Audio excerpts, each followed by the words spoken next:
everyone. I'm Mnar Adley for Mint Press News.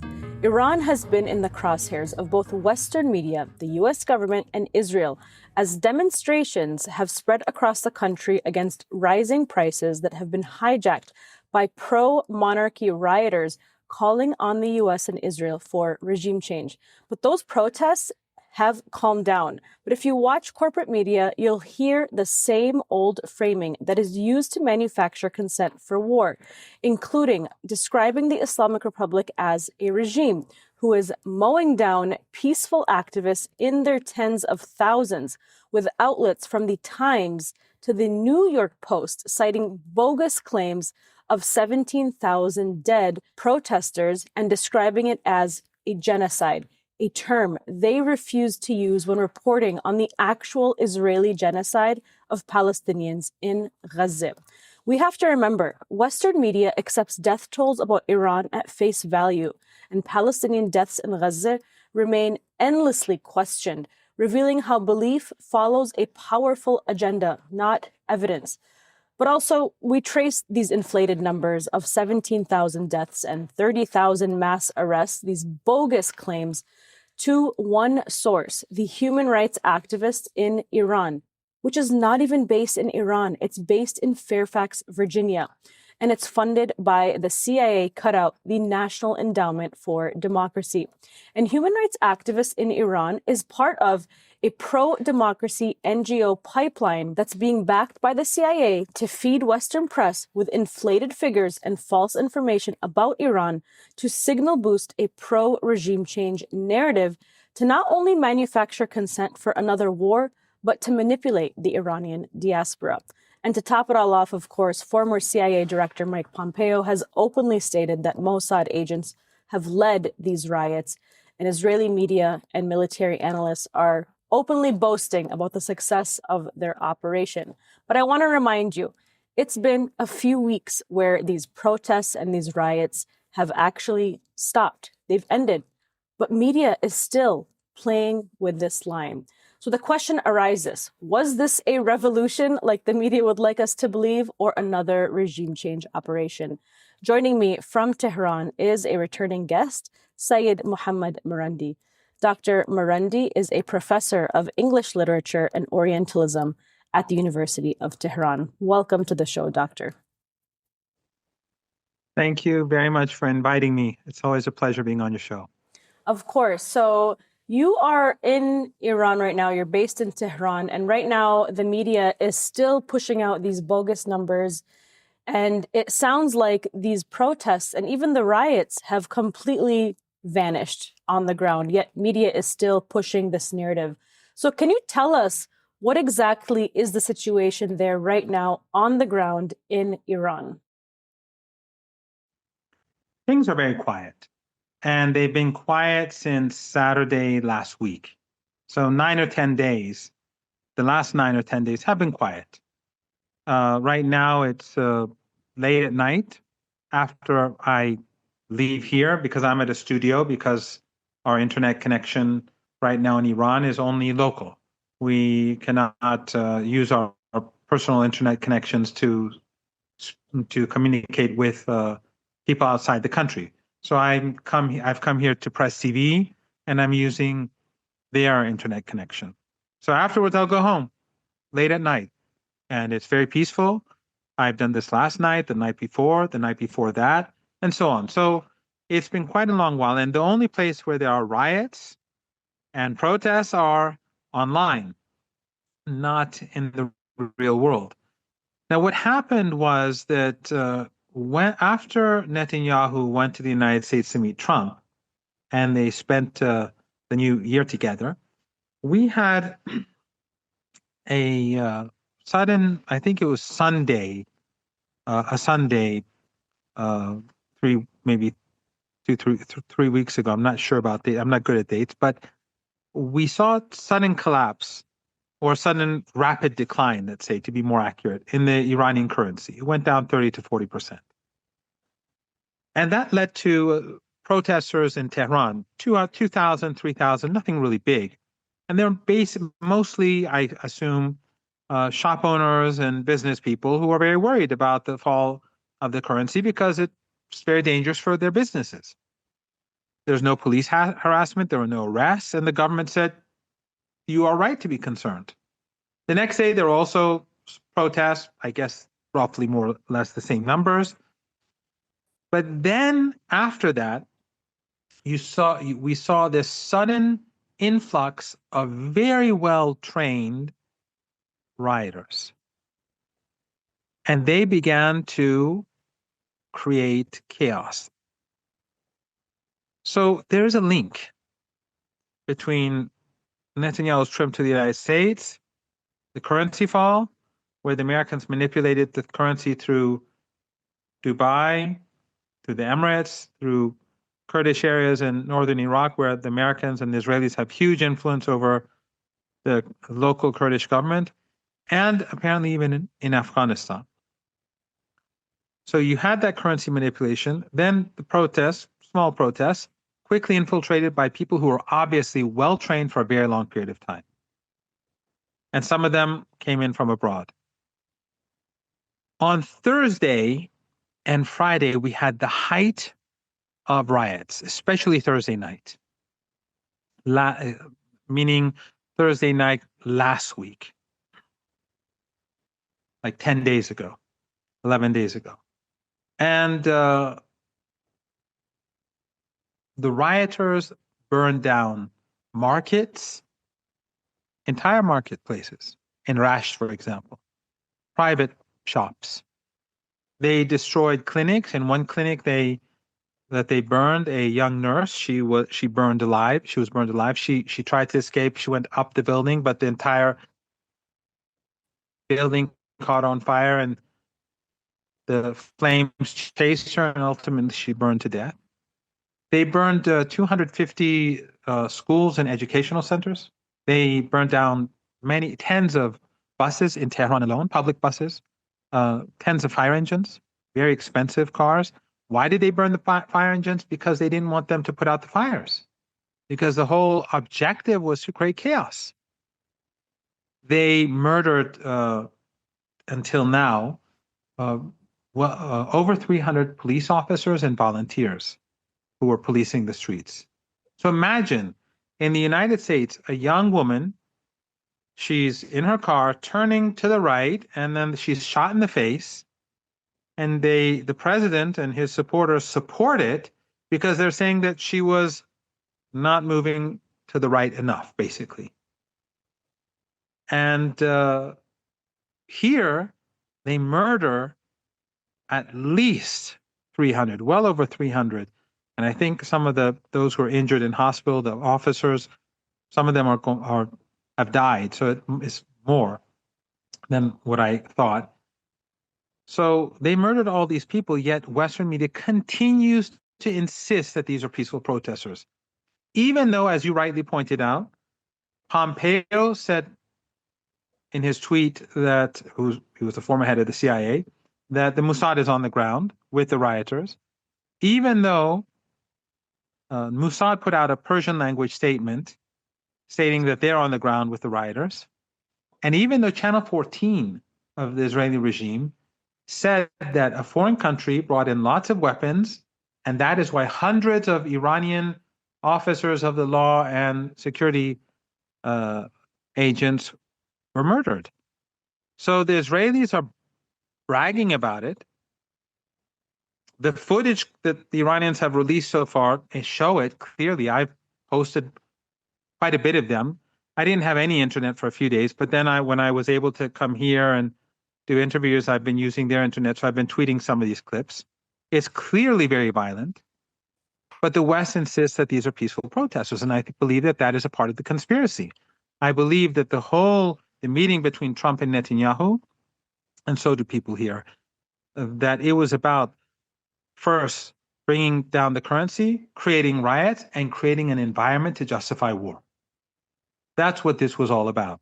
If not to overthrow the state, but they were never even close. So, and then there's another piece of information that's very important.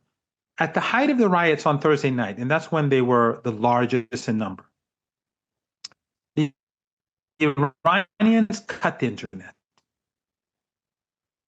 And within 24 hours, the whole thing collapsed. The whole thing collapsed. On Saturday, there were no riots. A few gatherings here and there, and the police had nothing to do with them. They tried to attack a couple of places, but it was useless. So basically, from Saturday last week onwards, things stopped. Online, they haven't. I know. Now they're saying Iran is using chemical weapons, apparently, online. Tomorrow they'll be saying they're using nuclear weapons against protesters. But the point is that they pulled the plug and the riots collapsed. Why? Because the riots were never what's the word in English? Organic. Spontaneous. They were never spontaneous. Yeah. They were well coordinated across the country. And when they lost communication with abroad, the intelligence agencies that were guiding them, it all fell apart. So, for example, the rioters would be rioting in one part of the city, the police would be there, and then they would be told to move to another part of the city and start something there. And this, by the way, created a lot of chaos in the sense that since the police were overextended, you had organized crime as well. And then people had, like shop owners had to bring in people to protect their shops. So you had the rioters fighting the people who were hired to protect the shops. So the organized crime, and organized crime they were very heavily involved in this whole project. But those that weren't, they were on the streets and active. So when they pulled the plug, it all fell apart. So obviously it was not homegrown. It was not. It was very much linked to abroad. And so when they could no longer get orders from abroad, the whole thing collapsed, and now they're being arrested. They also tried to use Elon Musk's capabilities, but that has also been foiled. And the whole thing has collapsed. I mean, as I said, since last Saturday, things have been calm in the country. And also, on Monday last week, a week ago, we had huge pro-Islamic Republic protests across the country, up to 3 million people in Tehran. And it took me a couple of hours, because I went, it took me a couple of hours to get there and a couple of hours to get out. And when I was leaving after the program, people were still trying to get there. It was massive. And then every city had its own gathering. And the places where the riots were more intense, the anti-riot demonstrations were larger. It was quite stunning. But then the West pretends that that didn't happen. And also, I've seen them use footage of these anti-riot rallies in their footage talking about protests.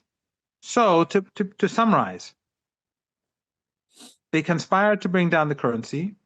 They used the protests, which were peaceful. There's no, on day 1 and 2, if anyone goes back, no one was arrested. There's no footage of the police, like in London, where an old 85-year-old Jewish woman is holding a placard saying, "I'm against genocide," and she goes to jail. We didn't have any of that. Or like in Berlin, where a young German woman would put on a keffiyeh in solidarity with Palestinians and then be battered. We didn't have any of that. The violence began after these small groups, very well-trained groups, who had guns, who had swords, who had they would batter people with you have images of someone using an axe. They, as I said, they cut off people's heads. They burned people alive. And the Western media insists that they were peaceful. And that, I think, is a part of the conspiracy, that they either wanted to see if they could overthrow the state, which they were nowhere close to that. And then, but also they wanted to justify war. And you see people like from AOC, who said we have to help the Iranian people, this fake progressive, to Mark Levin, they're saying basically the same thing. CNN, Fox News, in their own way, in their own language. each, one more bombastic, one more subtle and sophisticated. But I think that what we are seeing is an attempt by Zionists and neocons to prepare the grounds for war. And we are where we are. It's really hypocritical, just the way the media framing has been towards Iran, considering the fact that in these same moments, federal agents shot Renee Good here in Minneapolis, where I live. And these mass protests have erupted here and they've cracked down with the police brutality. It's been really horrible watching a lot of people on the left, so-called liberals, saying that we need to help the Iranian protesters when maybe they don't even realize because of the propaganda that a lot of these people, like you said, are rioting, and they are openly backed by the state of Israel, and they're receiving weapons and being trained by the CIA and by Israeli Mossad. And, we at Mint Press have documented how Israeli intelligence covertly transfer weapons into Iran through its eastern border, and oftentimes through Israeli-tied cargo ships that travel past Yemen through the Red Sea. We've investigated and revealed that cargo ships like Zodiac Maritime, which is an operator of the Mercer Street, has deep ties to the Israeli military and Israeli intelligence. And they're using these commercial ships to move weapons and operatives for covert operations inside of Iran, including assassination missions. And it's because organic grassroots efforts don't exist to overthrow the government of Iran. It is spontaneous and backed by the West for this regime change operation. And so as we touch on this aspect, I want to hear more about how exactly did the United States and Israel work with Gulf countries and the Kurdish state to manipulate the rial to push for these protests?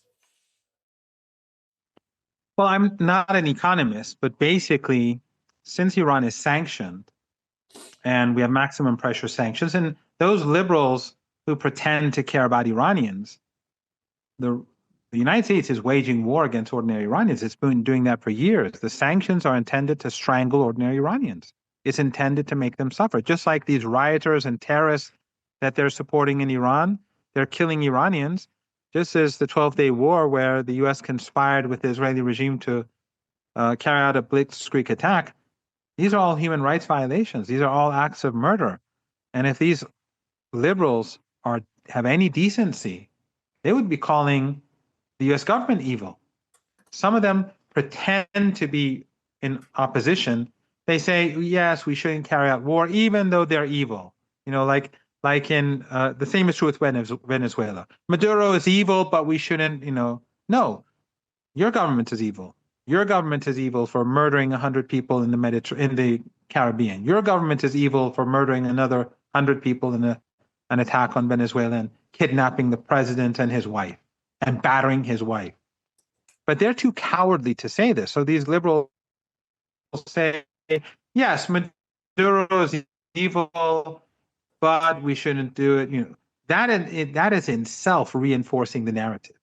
These people, even when they pretend to be opposed to war, or they may be sincerely opposed to war, by reinforcing this narrative of them being evil and we being somehow normal, they're a part of this murder, death, and destruction. They contribute to the narrative. And the same is true with Iran.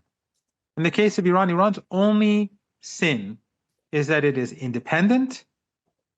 After the revolution, it became independent, and based on its constitution and its religious ideology, it supports the oppressed.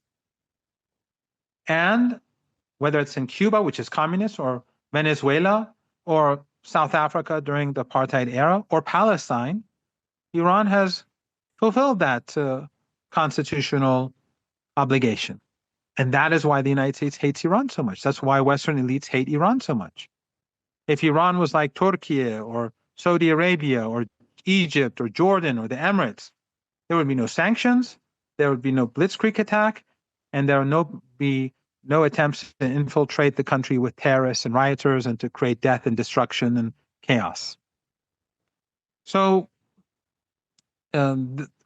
basically what we have right now is a situation where they are building a consensus to wage war against the country, and Iran is prepared right now to respond. So,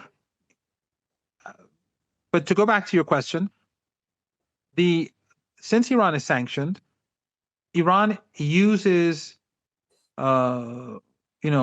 alternative means for currency exchange, right? Like I don't know how they would say it in English, but like hawala and like these currency exchanges. They don't use the bank, but they use alternative systems. And so, what the Americans, in coordination with their friends and allies, is they shut that, they block it. So Iranians cannot have access to enough dollars. I mean, even though Iran is moving away from the US dollar, it still is using the US dollar too. And so when the Iranians don't have the access to the US dollars that they need, then suddenly the Iranian rial plummets because there's a greater demand for the dollar and there are not enough dollars. And that is what basically happened. So it was a sophisticated operation, but it came right after Netanyahu met Trump. And as I said, right after that, we had the rioters, which were obviously being trained for years, and they were being cultivated. But Mnar, just one final point. Right now, Iran is ready for war. Iran has told the Americans through third parties that if you attack, we will not pull any punches. And that means basically the oil and gas market in the world is going to go haywire because there won't be any more oil from the Caucasus or West Asia. Now, that would bring down the global economy. It would bring down the U.S. economy. Some Americans say, well, the United States is independent when it comes to energy supplies, but that's not true. Ordinary Americans will suffer. In other words, I mean, that's not true in the sense they will not save the U.S. economy. If the price of oil goes through the roof, then consumers will pay the price. Yes, a few billionaires and oligarchs will make money, but the U.S. economy will collapse just like everywhere else. So the question is, why would Trump do this if it could bring about a global economic depression worse than 1929? Because the people around him are Zionists and Israel first. Their priority is not the U.S. economy, it's not Europe, the European economy, it's not the global economy, it's the Israeli regime.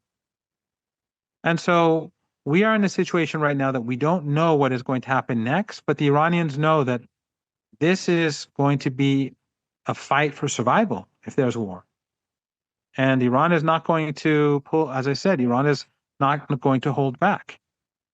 So those people in the Western media who are lying about peaceful protesters being gunned down by these evil Iranians, this narrative, this ugly and false, fake narrative, they are contributing to war. And they are claiming basically that by attacking Iran and killing people, they're going to be helping the Iranian people. If they want to help the Iranian people, they should end the sanctions. They should stop engaging in war. They should stop supporting terrorists. And by the way, Mnar, these in the West, they say, the Western media is trying to portray these groups as popular in Iran. They're completely discredited. There are four groups. One is the MEK cult. Who are they? During the period when Saddam Hussein invaded Iran in the 1980s, in 1981, they carried out a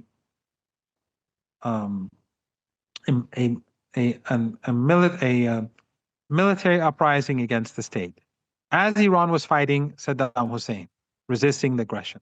Now they're doing the same thing. As Iran is under threat, they are engaging in armed conflict with the state. Then afterwards, they went to Iraq and fought for Saddam Hussein against Iran.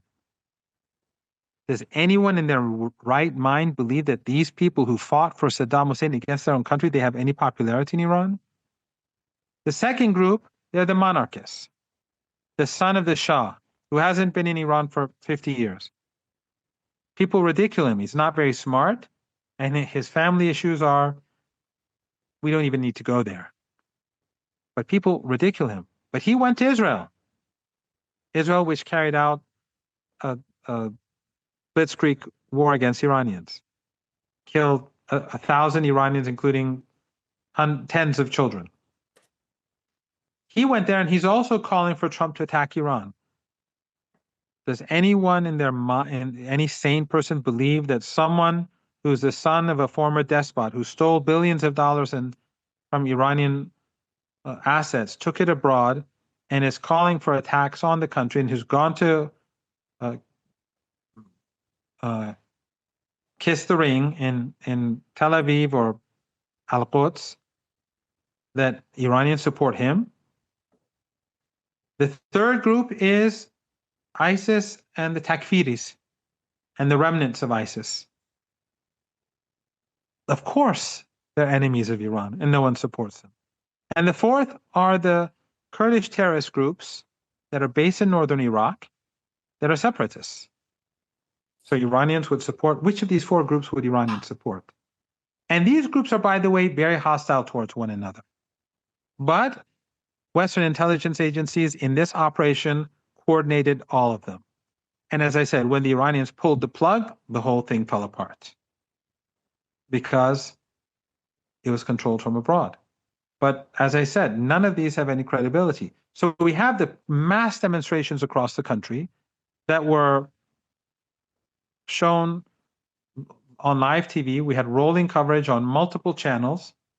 And then RT was here, Al Jazeera was here, Al Mayadeen was here, Turkish journalists were here, CCTV was here, CGTN was here. There were all sorts of people in Tehran, and of course they were taking place across the country, these anti-riot protests. So the Western media, and then, it's extraordinary. When I speak on Western media or when I speak to Western journalists and I tell them that the Israelis and the Americans, they were involved, they try to deny it. Whereas the Israelis are open about it. I tell them, the Israelis beg to differ. And some of these analysts in the West, one of them commented on the Channel 14 tweet, the Channel 14 Israeli news channel that said a country brought in large amounts of weapons and killed hundreds of police officers. One of the, I don't want to name names, but he commented on the tweet and said that basically he was upset that why are the Israelis ruining the peaceful protest narrative? So these Iran experts, these analysts are intellectually dishonest. They're hiding the reality because that's how they get their money. That's how they get their funding. And so mainstream media, these so-called analysts, all of them are part of the same apparatus. And ordinary Americans, I'm sure many of them believe this nonsense. But it's the same thing as Venezuela. But the difference between Iran and Venezuela is Iran is much more powerful. And Iran has powerful allies across the region. In Iraq, in the recent elections, and I'm sure many in your audience know, that Iran's allies won. They did very well in the elections. Iran has strong allies in Yemen. This is not a situation where the Americans can win. Of course, in war, everyone will lose. But the United States will not win. It will lose. Of course, none of this is possible without the corporate media manufacturing consent for regime change, dehumanizing people on the ground. We're going to go straight into the Kathy Newman clip at Channel 4. The people on the streets in their thousands who are now being systematically slaughtered in their thousands, they are saying that your government no longer has the right to govern. Yesterday, we saw rallies across the country, and the footage is online, and it was broadcast live, even though now people like Musk and others are trying to pretend it was AI. No, these were people who footage. were forced to go out and protest, but people of their own free will bravely went out. And in return, the government, your government, has slaughtered them in their thousands. And for what? There were 2.3 million people in Tehran yesterday on the streets, and reporters from Al Jazeera English, Arabic, RT, CGTN, CCTV, and others, Al Mayadeen, were there, and they witnessed it.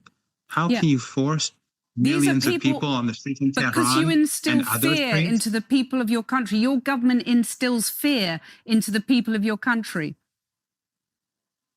I think that you are living in an alternative universe and you're drowning in your own fake narratives. If you think that the people of Iran support the MEK terror organization or the monarchists that your governments fund and support, I think you really know literally nothing about Iran.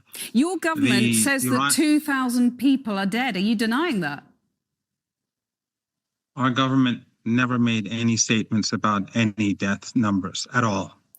You're talking been about reported to Reuters. Our government does not report to Reuters, and Reuters constantly fabricates information about Iran, and it constantly says unnamed sources. So the bodies piling up on the streets, that's all AI, that's all fake, is it? There are no bodies piling up on the streets. No bodies piling up on the streets. We've seen them with our own eyes. And no, not on the streets. I live in Tehran. Well, in the morgues. And by the way, so then rephrase and don't produce propaganda. You're supposed to be a credible news outlet. 100 police officers, roughly, or officers of the law were murdered. 2 were burnt alive. 1 was beheaded. And we had a nurse burnt alive in a clinic. The clinic was burnt down and she was burnt. She was a young nurse. We had a 3-year-old kid who was shot by these rioters, or the people who you call protesters. Okay, Dr. Marandi, I'd love to get your perspective on this media framing and just your experience dealing with these Western corporate media outlets and their utter hypocrisy and bullying of you on their channels. Well, the thing is that Channel 4 News in the UK is supposedly different from the BBC and Sky News. And when they were preparing for the invasion of Iraq in 2003, the only place where you could hear dissenting voices somewhat louder than in other places was in Channel 4 News. This is the tone of the hosts of Channel 4 News. Every day they've been doing anti-Iranian propaganda, and when they come, and the beginning of the interview, they deleted. They did not put it on YouTube. Even this interview, only parts of it was shown on television, but on YouTube they didn't even show all of it, because the beginning was the worst part of it, where she was, outrageous. But the point is that they've manufactured consent. As I said, when it's on the one hand, you have AOC saying we need to help the Iranians, and then you have Levin.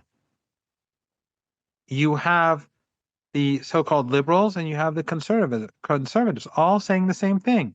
And if anyone is sort of dissenting, they're saying, well, yes, they're evil, but we shouldn't attack. We should use other means. But in reality, they're the ones who are evil. They're the ones who are imposing sanctions. They're the ones who are sending terrorists into the country. They're the ones who fund the Israeli regime. And they're the ones who help the Israelis carry out genocide. And they're the ones who enabled the Israeli regime to carry out a blitzkrieg attack on Iran, and who are threatening Iran with war. So these very same people, liberal and conservative, those in the mainstream, they're all sinister actors. And they all are a part of the problem. They're not a part of the solution. And it's not just Iran. They did the same thing in Venezuela. They justified, even those who were, as I said earlier, those who were supposedly against the war, by demonizing President Maduro, who's infinitely more humane than Trump or Biden or anyone in the U.S. political establishment, which has been supporting the Holocaust in Gaza. By demonizing him, they are partners in the crimes against the Venezuelan people, because they're too cowardly to tell the truth. And I'm talking about those who have been speaking against war. I don't see any difference between, excuse me for saying this, I don't see any substantial difference between AOC and the Prince of Darkness, Richard Pearl. They're all the same. And this kind of pushback, I guess you could say, that you're giving Western corporate media is really upsetting a lot of the politicians that may be receiving money from the Israel lobby. And one of those people is, Canadian politician Goldie Gamari. She has actually targeted you specifically. And she recently called you the Joseph Goebbels of Iran and said that once the government is overthrown, they will make sure to kill you like they killed Gaddafi. Her specific quote was, "The tip of your pinky finger will be the biggest piece of you after we Iranians are done with you." And of course, she's a Canadian politician who's also an Iranian of the diaspora. What do you make of such threats? And what do you say about the nature of the portion of Iranian diaspora that are this vicious? Well, they are reflective of the rioters. In other words, they and the rioters are one and the same. Those rioters have that mentality. People who burn people alive, crush people's heads, murder a nurse, murder a Red Crescent volunteer, murder people who are just walking down the streets. These people are just like her. And it's not just her that threatens us. I mean, just look at my Twitter feed and elsewhere. And they can say it and get away with it. They won't. She said it. She made threats on Piers Morgan's show. I mean, I was invited on Piers Morgan's show. I said I will never go again on the show. Then his producer contacted me. She promised it would be. I have the exchange on my WhatsApp. She said it will be a one-on-one, and that was my condition. And then he lied, of course, as usual, as he always does, because he has no sense of morality or anything. They did their research on this one. I didn't know who she was. Even now, I don't know her name. You said her name. I knew who you were talking, but I don't know her. And as we speak, I can't remember her name. But they did their research. They know who they bring on the show, because whenever they invite me, it's clear that he has the summaries of all some of my key interviews that I had before being on his show. So he's brief. They know who this woman is. They know what sort of language she uses. They know the sort of threats that she makes. And then on the show, she made threats on live TV, and on a recorded program. And then hours later, they broadcast. They didn't remove it. And she does those tweets that you point out, and on social media, and no one touched them until a well-known, a very well-known online activist or media person, Glenn Greenwald, he tweeted, and then they afterwards, when this became a big thing, they restricted views of her tweet only because of that.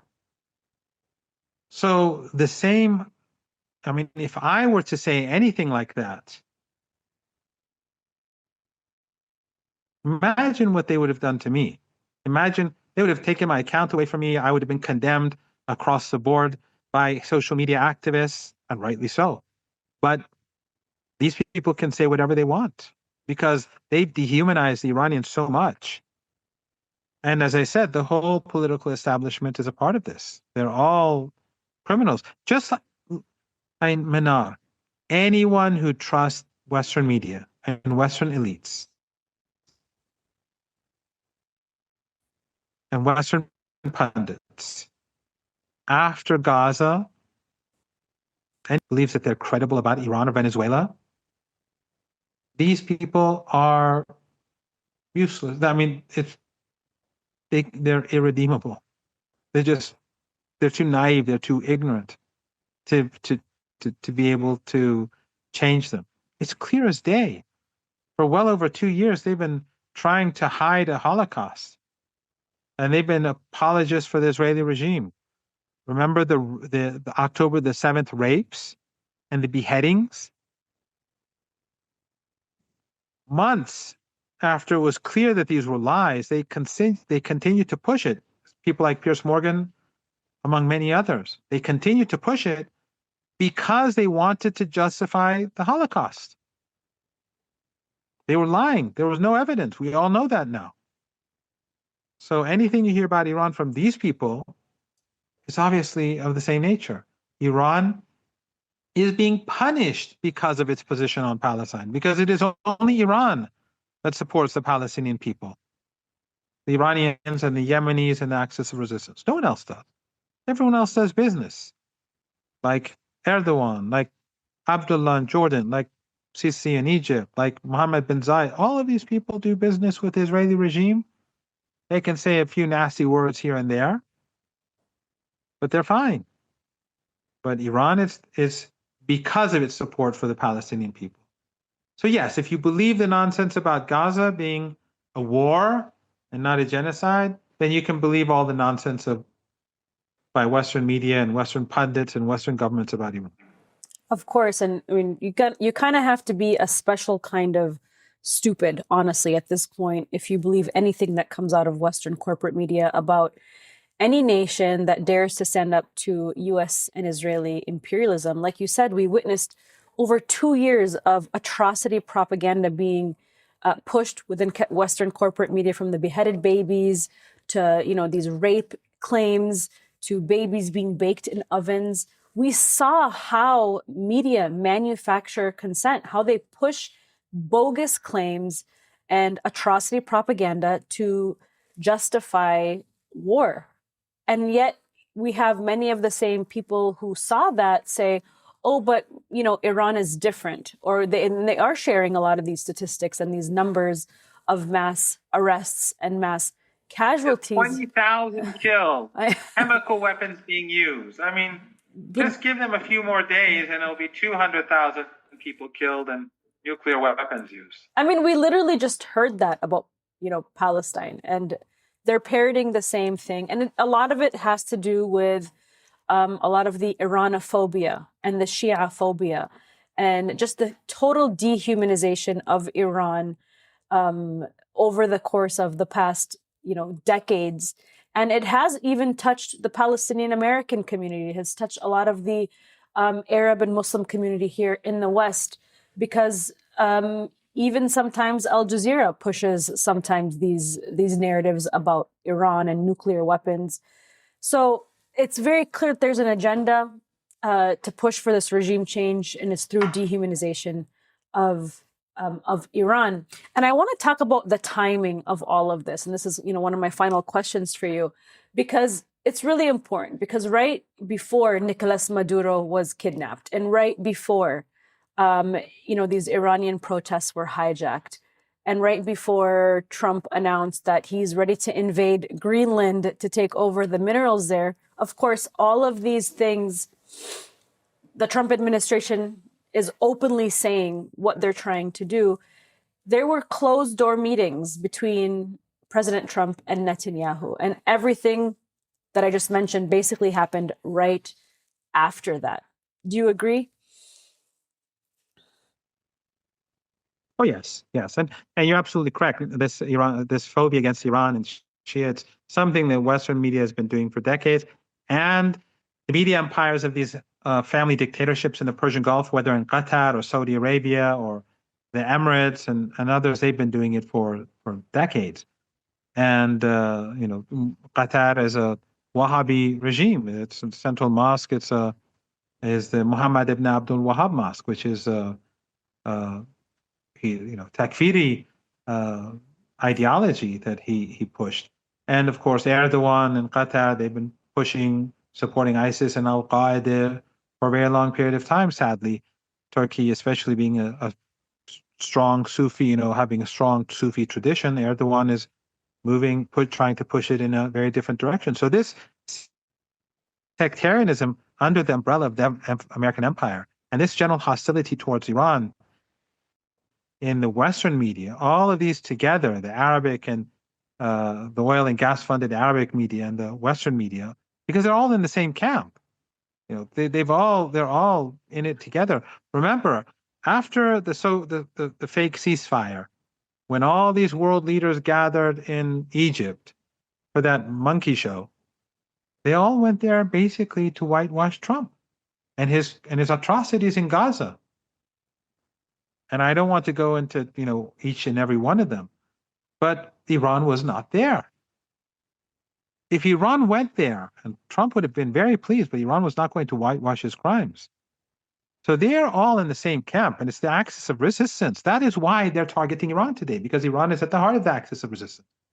And that is why we've had this anti-Iranian narrative for decades, or anti-Shia narrative for decades, or anti-resistance narrative for decades.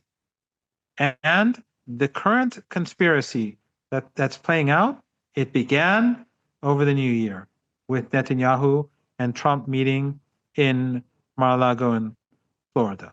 That's, immediately afterwards, all these events started. And these pre-planned riots, these people who've been trained for a very long period of time, they were deployed subsequently. And we may have a full-scale war in the coming days. Who knows? And the Western media is desperately trying to prepare the grounds for such a war. But it's not going to end well for them. And when we have the economic crisis, the oil and gas crisis, the energy crisis, I think a lot of people whose lives will be ruined will be seeking out these people who've been pushing for the war, including Trump's opponents, who are also pushing for war. As I said, even those who are speaking against the war, they're justifying it by demonizing Iran. The same thing that they did with President Maduro and the Venezuelans. And we have news sources like Iran International, which is funded by Saudi Arabia and directed a lot of its coverage by Saudi intelligence. And they're pushing this dehumanization of Iranians and pushing this Shia phobia. What do you make of Iran International? Well, Iran International is based in London. And I've actually recently tweeted a clip from what one of the hosts was saying. He was saying that we have to have armed rebellion in Iran. He was advocating it. But Ofcom in the UK is not banning the channel for this. This is something that would cause any other media channel to be shut down. Press TV, RT, all sorts of Lebanese and Yemeni and Iraqi media channels and all Iranian media channels have been banned in the West and sanctioned for just opposing Western narratives. None of them have called for armed rebellion in the UK or the US. But so the US government and the UK government, because they have offices in the US, UK, and in Tel Aviv, they are openly advocating they're openly telling people to wage war against the government in Iran. I don't know who funds. I don't know if the Saudis still fund it. They were funding it in the past. Some say that it's sort of been Saudis cut funding and the Israelis have replaced them. I don't know the details, but it is a terrorist entity, and the Iran International is pushing for war, and it is pro-Zionist, and it wants to see Iran bombed, and they are day and night trying to create fear and division in Iraq, and it's very ugly in Iran, and it is very ugly, and it's not just Iran International. The West spends billions of dollars a year on anti-Iranian propaganda in Persian. There are, I think, 200 to 300 TV channels. We don't have 1/10 of that inside Iran. They have all sorts of websites. They have Telegram channels.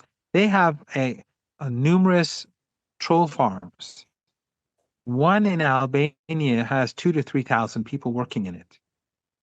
This is all funded by American taxpayers and others. So you have bots. So this is a huge media campaign. And then on the other hand, they shut down voices in Iran. I've lost my Instagram account a long time ago. My Facebook account. I only have X, and it's clear I'm heavily shadow banned. People say that many people have told me that. So, and many people have lost their accounts, and many young people in Iran are fearful of tweeting because they they're thinking about continuing their education abroad, and they know that their accounts are going to be checked in Western countries. So they shut down accounts, they sanction people, they sanction media outlets in our part of the world. They try to silence our voices, and they try to amplify anti-Iranian voices as much as possible. And one last point I want to talk about is the targeting of women in Iran, women's rights. Just a short story. Many of the Iranian diaspora that I meet when I talk to them about Iran, the first thing they mention is we are not free in Iran as women because we have to wear the hijab. And that's literally the single most point that they mention. Everything else about women working, being represented in government and so forth is very positive for them. But the fact that Iran has the hijab mandate is, a point that they always press about Iranian women's rights. But we also have to remember, and so they want that mandate to be removed from these are from the Iranian diaspora women that I meet often, and they really, really admire Western capitalism. That's also something that I find that they want. They want McDonald's in Iran. They want Western capitalism in Iran. They want Starbucks. They want all the corporations in Iran, and they want to openly work with the US. They want to work with Israel. And they kind of have this kind of rose shade, colored glasses on about working with the United States and Israel and what that would mean for Iran. And when I mention how a lot of these, woman life freedom hashtags are being signal boosted literally inside of Tel Aviv, this is something that we've documented and analyzed from literally Google Analytics and X. A lot of these hashtags are being signal boosted by the West and Israel to manipulate the Iranian woman in the diaspora. They're completely in denial about this. So I don't know. I wanted to kind of talk about this because it's a sensitive topic and people don't truly understand in the West this issue. But I was hoping to maybe get your perspective on this. Well, first of all, the millions of people who went to the streets in Tehran and the millions of others who went to the streets in different other cities, at least I suppose half of them were women. So obviously those women don't agree with the narratives that are produced in the West. Also, many of these Iranians living in the United States, many of them have never been to Iran for decades. And many of them are influenced by Western narratives. They don't live in Iran, and they're influenced. When they're bombarded day and night by these narratives, they too are influenced. And also, and you know this better than most, if you are against Western narratives, life does not become easy for you in the United States. And for someone who has Iranian roots, who just wants to be left alone and live a private life, they would consider often the smart thing to do would just be to mimic what they're being told. And so they're conditioned, many, to think that way. Of course, many in the Iranian diaspora don't think that way. I've been to different communities. I've been to Iranian restaurants. I've met many Iranians abroad. Some of them know me because I've been on media, and I've never had any problems. I've never been, that's not really necessarily the case for most people in the diaspora. And we have to also keep in mind that there are thousands of Iranians or former Iranians or Iranian Americans and in Europe who they have jobs that are linked to the United States government. All those Persian media channels, they hire Iranians. All those troll farms, all those, there are Iranians who are involved. So a lot of people have a vested interest in these, they're part of this industry. But in any case, inside Iran, I think I may have told you this once before on your show. I've been an academic at the University of Tehran for, for almost 23 years now. Actually, literally for almost 23 years now. And in a couple of weeks, it'll be 23 years. And during these 23 years, one woman or another, in 19 of those 23 years, one woman or another, no, yes, 19 of those 23 years, one woman or another was my boss at the University of Tehran. The dean of my faculty has been one female professor or another. This is one of the elite universities in the country. Most of the majority, I'm not saying the whole university, but I'm affiliated to two departments. One in the, so in both departments and two different faculties that I'm affiliated to, one is I'm a part of, the other one I'm an affiliate member. One is my own department. The majority of the academics who've been hired over the last, let's say, decade or half a decade, 7-8 years, are women. So this is really nonsense. In Iran, yes, there are dress codes, which are very loosely enforced. You'll see women on campus or on the streets not wearing the hijab. But the idea behind the dress code, which is for men and women, is they do not want women to be sexualized or commodified or objectified. Now, someone in the United States or in the West may disagree with that, and some Iranians may disagree with that.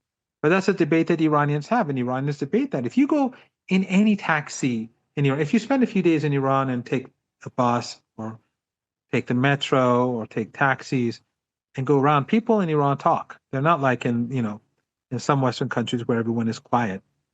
They talk. And they speak against the government, they'll speak against the leader, they'll speak against the president, they'll speak against religion. You'll find everything. But remember, those millions of people who went to the streets, these are the same bus drivers or taxi drivers or people in the metro that may be attacking the government. But that doesn't mean that they're against the state. That doesn't mean they're against the Constitution.